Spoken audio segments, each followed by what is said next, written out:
Ini anggota DPD RI kita guys dari Dapil Aceh, senator Aceh guys. Nih, insya Allah beliau ini akan menjadi pemimpin di Aceh.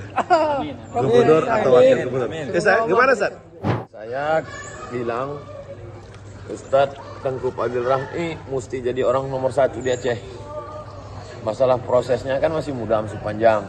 Lewat DPD dulu, habis DPD wakil gubernur, habis itu gubernur. Insya Allah kita akan turun gunung. Sebagaimana beliau turun ke air hari ini. Biar cair. Ini semua dibicarakan di sini biar cair.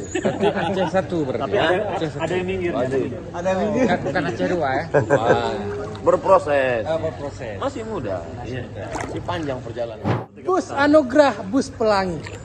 Nah, Uas cakep. berdakwah ke Aceh untuk Fadil Rahmi.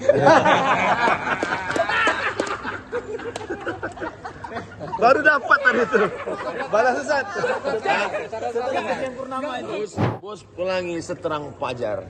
Bukan hanya untuk Tengku Fadil Rahmi, tapi juga untuk Ustadz Najar.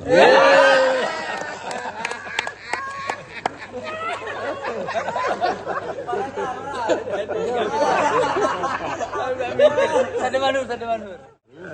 Ayo, balas.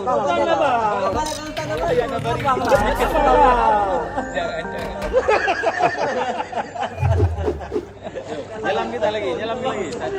Kita bahas. Matikan dulu kamera.